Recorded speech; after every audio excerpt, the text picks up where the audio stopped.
there were all the charts in the back and all. And he's saying to the business meeting, he's saying, so while the end of the world scenario will be rife with unimaginable horrors, we believe that the pre-end period will be filled with unprecedented opportunities for profit. And that's why I call it a pathology. These guys are crazy. I mean, this thing is happening right before their eyes. The Arctic is melting. Years ago, I said, they're not going to wake up until the North Pole itself melts. I didn't say Arctic, I said the North Pole. Well, the North Pole is melting away, and now. And what are they doing? They're going, oh, we can get at the oil that's under there, the very oil and fossil consumption that's causing all this to it. Oh, we'll have a Northwest Passage, finally, as old as Lewis and Clark, over 100 years. We're now, the dream was always to find a Northwest Passage to the Pacific, you know? But now we can have it. No more going through the Isthmus, no more going all the way down Cape Horn or anything. Now we can just, we'll be able to cut, and they've got corporations developing whose specialty is to show other corporations how to make money with global warming, you see. They're crazy. And so I had this image I pointed, I said, just imagine that everybody in the world was in this bus, a very large bus, and we're hurtling down this road and it's going to plunge off a cliff. You know what these guys will be doing? They'll be running up and down the aisle selling us seat belts at very inflated prices. Very inflated prices. And that's where they are. They're crazy. It's a rational pursuit of irrational ends becomes itself, the pursuit itself becomes irrational. And these people themselves, although they sound perfectly rational, are part of this pathology.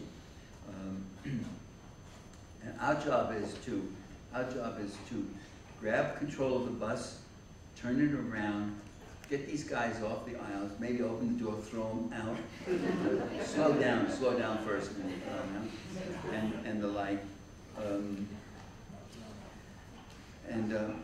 I leave you with this. Someone wrote this on the internet, and I couldn't find out the party's name, but it was something like this, actually. I'm rephrasing it. Quote, "What an incomprehensible, insane world it seemed to me, until I realized that it was ruled by rapacious, money-mad sociopaths. Then it all made sense." And that's what I tried to do here now, was have it all make sense in the hope that we can bring good sense to triumph over self-driven greed and pathology. Thank you very much.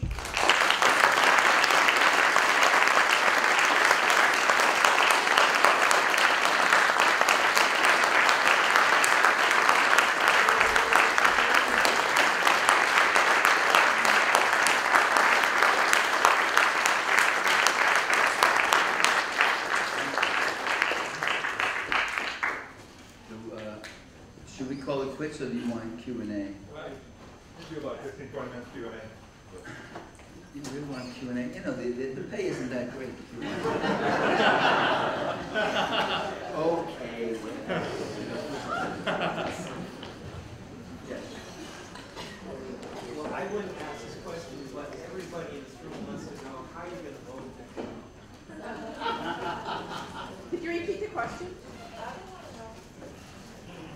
He said, I don't want to ask, but everybody in this room wants to know. He's doing a social service on your behalf. How are you going to vote next month? I think I'm going to vote for Jill Stein.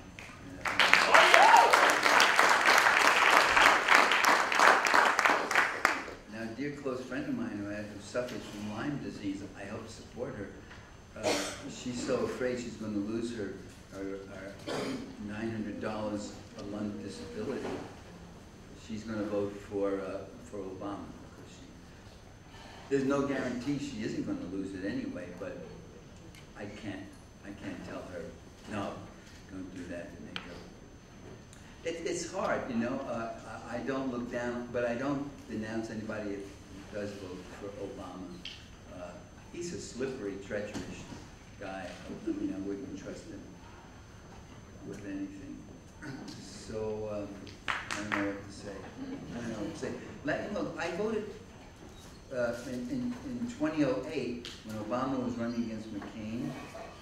I had decided I was going to vote for Ralph Nader, and I gave a modest contribution to Ralph's campaign.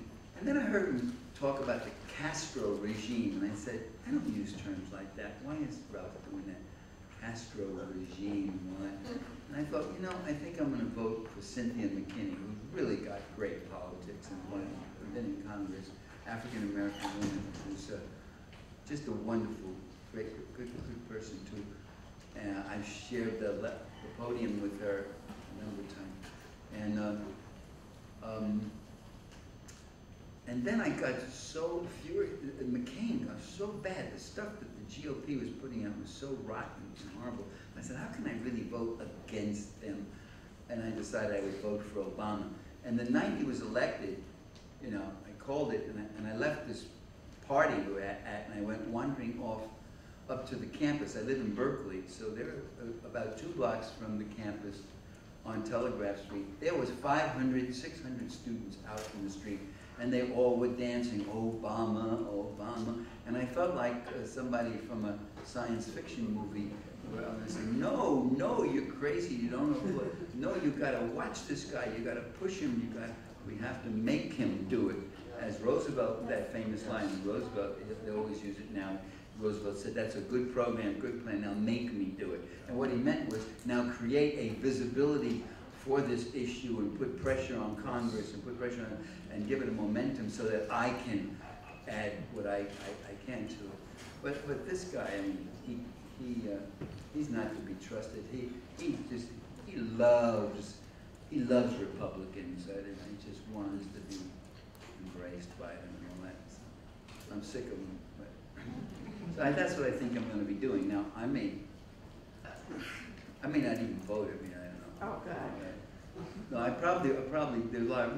In California we live by propositions.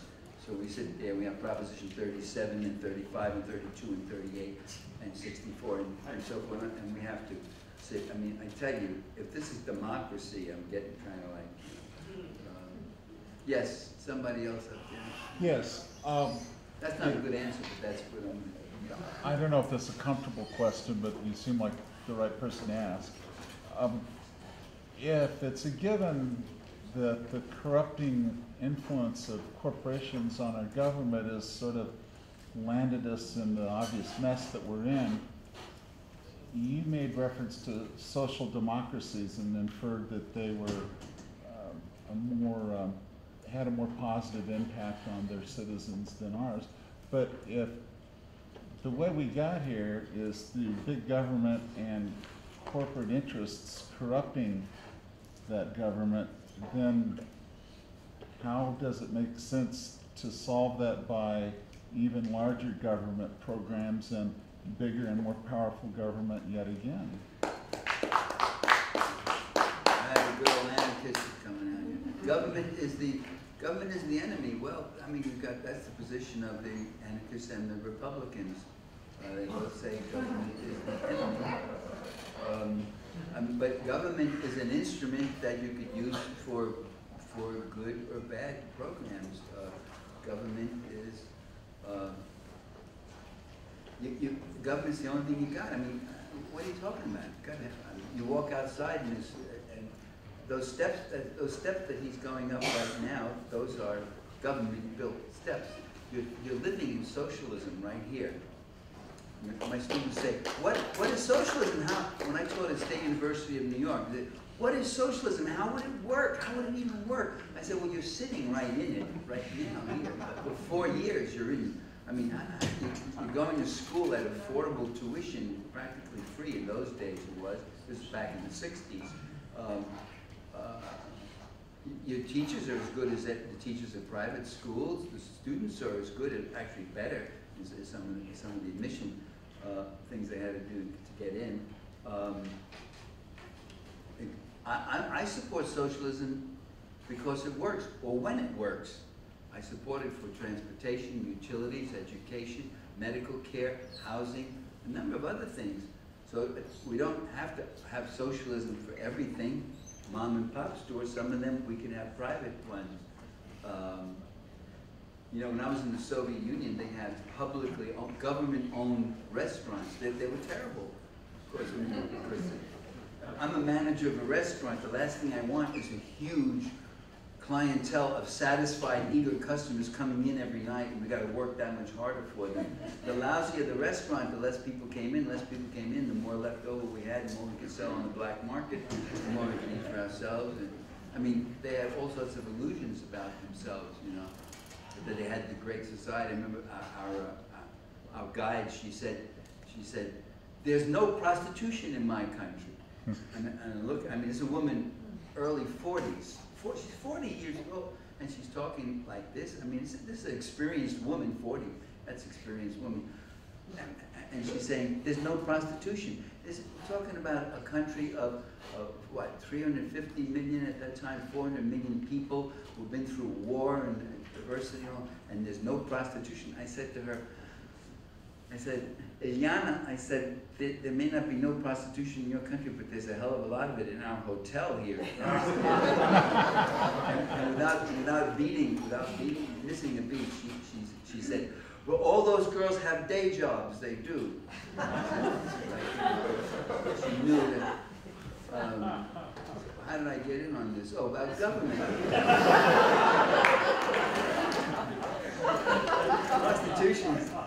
Prostitution is not necessarily a more interesting subject than government. Government is something we've got to stay with here. Government is, you're just using words, big government, and if it gets bigger, who said big government is also bad? No, it's not government. It's when government is used as an instrument for the 1%, that's what's making it bad. It's not that it's there. It's not an inherent evil as such. That's my answer there. One or two last questions. What do you say? Is that yes? Yes. We want to have a woman. We've had 2 males, right? Thank you. Yes. Thank you for the talk. Appreciate it very much. One of the most shocking facts that you shared in my mind was the fact that poverty is growing at a greater rate than the population is growing, which we already know is growing exponentially out of control. So, you know, I think about histories of, like, especially on Native American reservations where forced sterilization, for example, has been used against the Native populations in a negative way to control the population. What about, do you see any positive role for zero population growth in a social democracy that we could create? Kind of like along the lines of government can be used for good or for bad. Do you see any role of population control measures being used for good in a social democracy? Oh, absolutely. I mean, the neo-Malthusians are correct. I mean, it's not an infinite system. It's a finite planet. And what are we up to, 7 billion people? Most definitely, we need to level it off. And China is the only country that's doing anything about that. And in fact, rather successfully, with abuses and mistakes and times there where there's corruption involved and so forth. But they are limiting population, and India is doing nothing about it, and that population is just growing madly. India soon will have more people than China. What? Yeah, and it's going to be terrible. There simply is not that much material resources to support that level of population. Is still growing. And there was somebody down here. Yes, sir. What do you think needs to be done about Citizens United? What do you think we need to do? About Citizens United. Citizens United is that decision made by the Supreme Court that gives corporations limitless power. Well, the hope might be that we could make some gains on the Supreme Court and then change that decision around. That could happen only if one of the conservative justices retires. The justices who are in line to retire are not conservatives. It's Ruth Ginsburg, who's old, and who else? I think Bayard might be going too, but so they learn, and Reagan was the guy who put that in, make sure when you appoint a judge, don't appoint a 65-year-old, 63-year-old, but appoint a 40-year-old, you get 20 more years. And don't appoint someone who has a sort of a shaky back. He's a Republican, big deal. Make sure he's a right-wing free market ideologue. They went through the law schools and got these guys who have a record of being really ideologically right-wing and put them in. People like Roberts and Alioto and I'm blocking Scalia, the slime bag.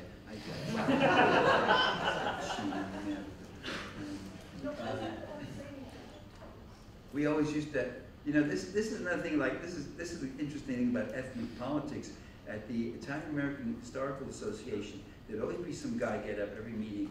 It's usually some kind of a judge or a district controller or somebody from New Jersey, and he'd say, "We need an Italian on the Supreme Court." And I say, "Yeah, we need an Italian on the Supreme Court, big deal." I said, "That's fine, you know, there are other ethnic groups, and we should be able to break that barrier. And look who we break it with, Scalia." And they're happy. I said, "What, I gotta be happy about Scalia? Austrians are happy that Hitler was an Austrian?" Whoa, we are so proud he took over Germany. I think that analogy holds very well. So Citizens United, that would be one way. The other way is a possible constitutional amendment. But that's a very arduous and long task to do, to get past 3/4 of the state legislatures, and then you've got to get the Congress to accept that. Look, read the print closely on that method. Yeah, go ahead. I'm curious, what do you think about European Union? Is it going to survive? What is the solution? Because my understanding about austerity is not designed to save any country. Austerity is designed to destroy the country. Never work in history, never will work. What do you think? No, I agree. I mean, here you have a recession in Greece. You have a recession in these countries, and you're imposing greater taxes, which is going to cut down on spending power and contract the economy all the more, and less consumption, and you cut down on these programs, which will cause more poverty, more unemployment, more need. It's terrible. It's designed. It's the third worldization of everywhere. I said that many years ago. The goal is the third worldization of everywhere, and we're living it. And we don't see that. So, you know, austerity is not the answer, and the European Union was never the answer. There are small but vital voices. One is an Irishman named Andrew Coughlin, I think was his last name. He does wonderful analysis about the European Union. It's not representative. It's not democratic. It's run by a supernatural government that's out of the reach of people in the various countries, and it serves the big powers that be. So I think the world would be a very fine place without the European Union. It did not even bring peace to Europe. There was a war in Yugoslavia while the European Union was on. They didn't lift a finger to put a stop to it. In fact, some of the European Union members were there bombing the hell out of Yugoslavia. One more question, maybe Linda's or...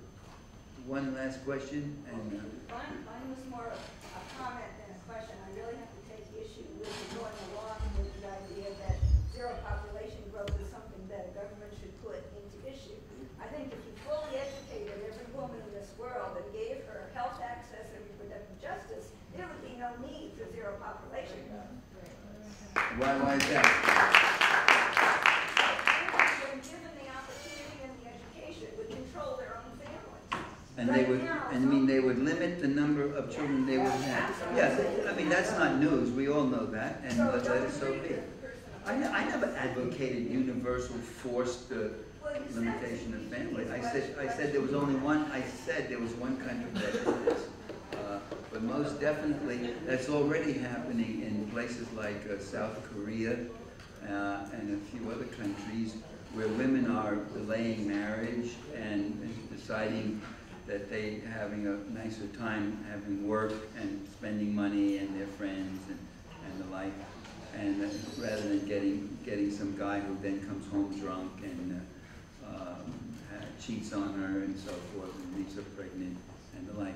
So maybe I that. totally agree with you that what's been happening has been a war on women in this country, no question about it, and that we're losing. Women are at the bottom of getting the worst of health care, and having contraception even being questioned when we thought, so many women thought that was done deal, let alone abortion.